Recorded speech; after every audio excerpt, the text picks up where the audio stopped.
साथियों नमस्कार, स्वागत है आपका फीएलएस स्टडी मंत्र यूट्यूब चैनल पे। साथियों, बीडीओ भर्ती वाले साथी बहुत ज़्यादा परेशान हैं। 2018 में एग्ज़ाम हुआ था, एग्ज़ाम कैंसिल हो गया, दोबारा से री एग्ज़ाम हुआ। आपको मालूम है 26-27 जून को एग्ज़ाम हुआ था। अब देखो साथियों, उसके बाद भी आपका डीबी का रिजल्ट आज तक जारी नहीं हुआ। कई बार धरने प्रदर्शन हो चुके हैं इसके लिए, लेकिन लेटेस्ट धरना प्रदर्शन जो हुआ है बीडीओ वालों की तरफ से वो कल हुआ था, मतलब 24 जनवरी को। बहुत सारे लोग पहुँचे थे, लेकिन ये बीडीओ वाले ही नहीं, तुम्हारे जेई वाले भी पहुँचे, बहुत सारे अन्य भर्तियों के लोग भी पहुँचे, मुख्य सेविका की कुछ लड़कियाँ भी पहुँची, तुम्हारे जो क्या नाम है, ये तुम्हारे ईएसओ वाले भी पहुँचे, कुछ लोग कुछ कमांड टेक्निकल वाले भी पहुँचे, बहुत सारे लोग पहुँचे। लेकिन सबसे ज़्यादा मेजर इम्पैक्ट जो पड़ा है वो बीडीओ भर्ती का पड़ा है।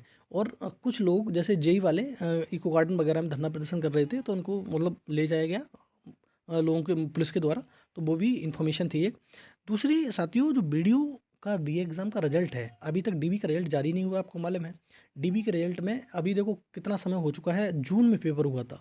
अब जून से भी लगा दो, 7 महीने तो वो ही हो गए, 8 महीने हो गए लगभग। अब तक रिजल्ट जारी नहीं किया गया है। रिवाइज रात्रकंजी आ गई है, इसको कोई दिक्कत नहीं है, लेकिन अभी तक रिजल्ट जारी नहीं हुआ है। लेकिन सचिव जी की जब कल से मुलाकात हुई, कल जो कहा गया आपको मालूम ही है, दोबारा से मैं बता देता हूँ। सचिव जी ने कहा कि आपका रिजल्ट फरवरी में जारी कर दिया जाएगा। अब देखो फरवरी में तो फरवरी 28 दिन की होती है, 29 दिन की होती है भाई फरवरी, तो 28-29 दिन तो है ही है। तो शुरुआत में किया जाएगा, बीच में किया जाएगा, लास्ट में किया जाएगा, इन्होंने क्लेरिफाई नहीं किया। लेकिन आप मान के चलिए 15 फरवरी तक आपका रिजल्ट आ जाएगा डीबी वाला। ठीक है साथियों, तो आपको घबराने की आवश्यकता नहीं है। और डीबी वाले रिजल्ट में अगर आपके 190 मार्क्स हैं, मतलब जनरल वाले साथी, जनरल ओबीसी डब्ल्यूएस एक ही बात होती है। अब तो सबकी तीनों की कट ऑफ है, वो एक ही आती है। तो 190 के समथिंग आपके मार्क्स हैं आपके, तो बिल्कुल तैयार हो जाइए आपके अपने डॉक्यूमेंट वेरिफिकेशन कराने के लिए।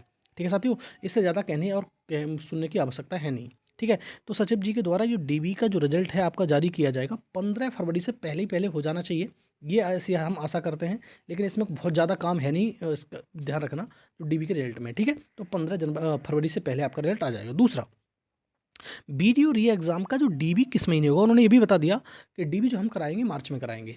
भाई सीधी बात है कि इसका मतलब यही है कि 15 फरवरी तक ही रिजल्ट आएगा, तभी डी थोड़ा बीच में प्रोसेस होती है, उसके बाद डीबी मार्च में कराएंगे।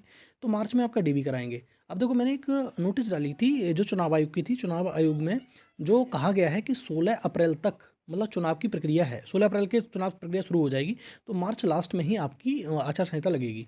कोड ऑफ कंडक्ट जो होगा वो लगेगा आपको मार्च के लास्ट में। जो मैंने पहले भी कहता रहा हूँ, मैं आपसे दोबारा कह रहा हूँ कि यही प्रक्रिया थी। मैंने कहा था कि या तो फरवरी में आपकी आचार संहिता लग जाएगी या मार्च के अंत में लगेगी। तो ये भी क्लियरफाई हो गया कि अब जो आचार संहिता है वो मार्च के लास्ट में ही लगेगी। इससे ये क्लियर हो जाता है कि आपका डीबी, वो वीडियो री एग्ज़ाम का डीबी आपका संपन्न हो जाएगा मार्च में, कोई समस्या नहीं है। ठीक है साथियों, दो बात क्लियर हो गई, एक तो डीबी का रिजल्ट आ जाएगा 15 फरवरी तक, और आपका डीबी हो जाएगा मार्च में, ये भी सही है, कोई दिक्कत नहीं। लेकिन फाइनल रिजल्ट की जब बात आई तो उन्होंने ये कहा कि फाइनल जो रिजल्ट आएगा आपका वो चुनाव के बाद आएगा। और इसमें तो कोई दौरा ही नहीं है, जब आचार संहिता लग जाएगी तो रिजल्ट वगैरह भूल जाओ।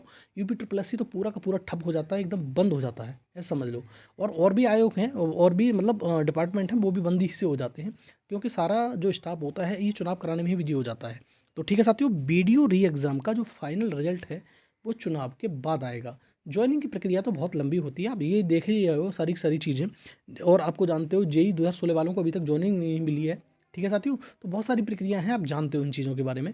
लेकिन सरकार उनको ड्यूटी पे नहीं भेजना चाहती है। फाइनल रिजल्ट आ गया, सब कुछ हो गया, फिर भी ड्यूटी नहीं देना चाहती है, ये भी बड़ी विडंबना है। ठीक है साथियों, तो ज्वाइनिंग की प्रक्रिया थोड़ी लंबी होगी, लेकिन आपका जो फाइनल रिजल्ट हो जाएगा मई में, चुनाव सरकार नई घोषित होकर आ जाएगी, उसके बाद जून में तो आपका रिजल्ट आ ही जाना है, ये बात मान के चलो। उसके लिए भी धरना प्रदर्शन करने पड़ेंगे, देखना आगे चल के। ठीक है साथियों, ये जो इन्फॉर्मेशन थी वो वीडियो के बारे में थी। अब देखो साथियों, बात कर लेते हैं हम लेखपाल के। अब देखो लेखपाल के जो साथी हैं हमारे पीएच वाले, वो अभी तक धरना प्रदर्शन कर रहे हैं, तो 188 पोस्ट जो हैं। अब देखो एक साथी ने एक दिन कमेंट किया था कि ये जो पोस्ट हैं कैरी फॉरवर्ड कर दी गई हैं अगली भर्ती में। तो ऐसा नहीं है साथियों, अभी कोई कैरी फॉरवर्ड नहीं की गई है। अब ये ध्यान रखो, इसमें अभी जो मामला है, अब इनको हमारा जो चैनल है हमेशा से इनके हक की बात करता रहा है, उठाता रहा है कि जो पीएस साथी हैं उनको भी हक मिलना चाहिए। भी सीधी बात है, उन्होंने भी मेहनत की है, डीबी कराया, बहुत सारी प्रक्रिया कराई, तो उनको भी हक मिलना चाहिए। और ये जो 188 पोस्ट है उनको जल्दी से जल्दी सरकार निस्तारण करे।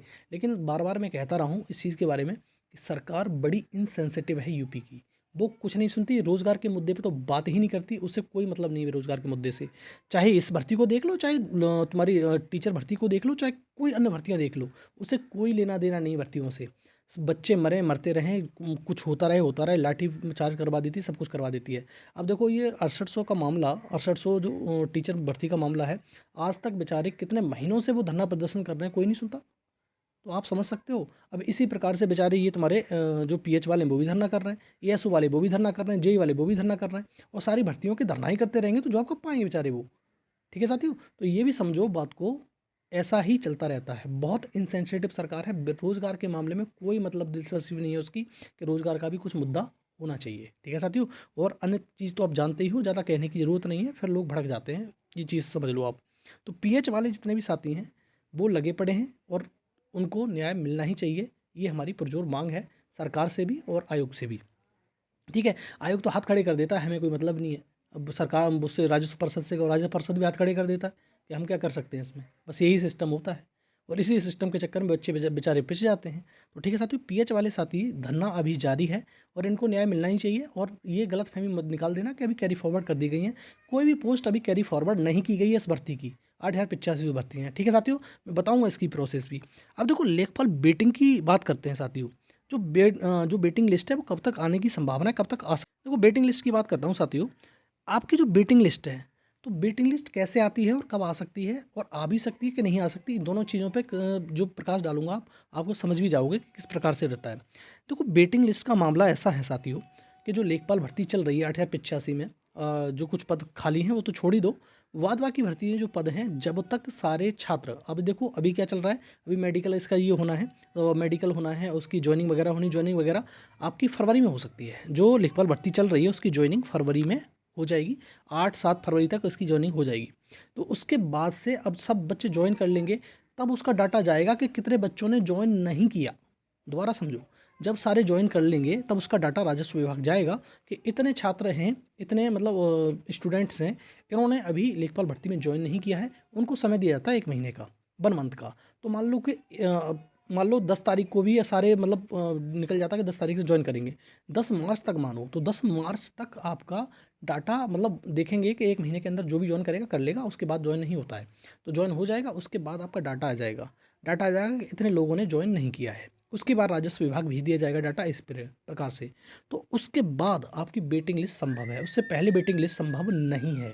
ठीक है साथियों, एक तो बात ये कि आपका जब डाटा ही नहीं रहेगा मालूम, अभी तो सारे ये उनको उनके हिसाब से तो ये है कि सब लोग ज्वाइन कर रहे हैं, तो सब तो लोग ज्वाइन नहीं करेंगे, तो उनके हिसाब से जो भी लोग ज्वाइन नहीं करेंगे उसका डाटा राजस्व विभाग भेज दिया जाएगा।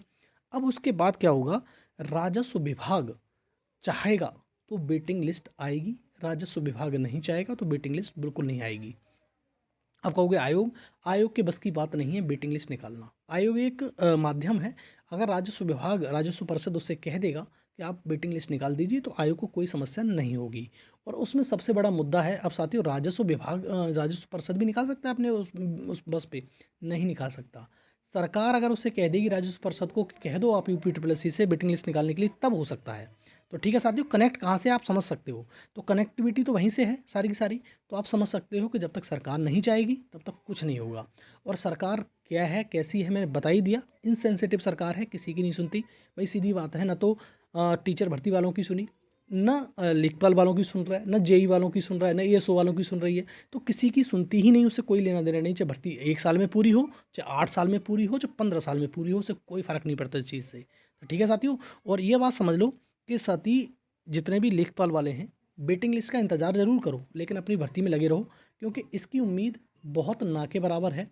इस चीज़ को मैं फिर बता दूं, क्योंकि अगर सुननी होती तो सुन सकती थी वो, अगर वो एक बार इशारा कर देती कि हाँ वेटिंग लिस्ट आएगी तो अभी हो जाता और कुछ लोगों को राहत मिल जाती। और बहुत सारे लोग तो डीवी की वजह से बाहर हुए हैं, बहुत सारे, एक छात्र पूछ रहे हैं डीवी की वजह से कैसे बाहर हो गए।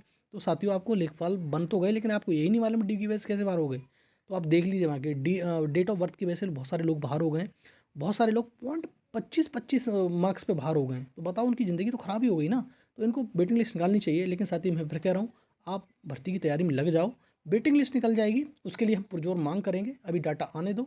लेकिन मेरे को नहीं लगता कि ये लोग शासन मतलब सरकार इसको मंजूरी देगी, तो सरकार को उससे कोई लेना देना नहीं है। आपकी मर्जी है, आप क्या सोचते हैं आप कमेंट बॉक्स में ज़रूर लिख के बताइए कि हमारा सोचना ये है। ठीक है साथियों, तो ये रहा वीडियो अच्छा लगता है तो साथियों लाइक शेयर कर दिया करो, चैनल सब्सक्राइब कर लो, बेल आइकन जरूर दबा देना, जिससे मेरी आने वाली वीडियो को नोटिफिकेशन आपको मिलते रहेंगे। ठीक है साथियों, धन्यवाद।